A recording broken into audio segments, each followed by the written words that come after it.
குண்டு மழை பொழியும் ரஷ்ய படைகள். உக்ரைனின் மிகப்பெரிய அணுமின் நிலையம் மீது தாக்குதல். வெளியுறவுத்துறை அதிர்ச்சி தகவல். உக்ரைன் நாட்டின் மிகப்பெரிய சபோரிஷியா அணுமின் நிலையம் மீது ரஷ்ய படைகள் தாக்குதல் நடத்தி இருப்பதாக வெளியுறவுத்துறை அமைச்சர்.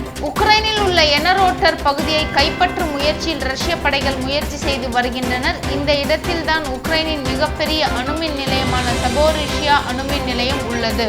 இந்த அணுமின் நிலையத்தில் நாட்டின் 15 உலைகளில் 6 உலைகள் உள்ளன. 1986ஆம் ஆண்டு உலகின் மிக மோசமான அணுசக்தி பேரழிவு நடந்த செர்னோபில் அணுமின் நிலையத்தை ரஷ்யா ஏற்கனவே கைப்பற்றியுள்ளது. இந்த நிலையில் சர்போஷியான் அணுமின் நிலையம் மீது ரஷ்ய படைகள் தாக்குதல் நடத்தி இருப்பதாக வெளியுறவுத்துறை அமைச்சர் குலேபா தகவல் தெரிவித்துள்ளார். ரஷ்யாவின் தாக்குதலில் அணுமின் நிலையம் தீப்பிடித்து விட்டதாகவும் அவர் தெரிவித்துள்ளார். ஐரோப்பாவின் மிகப்பெரிய அணுமின் நிலையத்தை 4 புறமும் சுற்றி வளைத்து ரஷ்யா தாக்குதல் நடத்துவதாக உக்ரைன் தெரிவித்துள்ளது.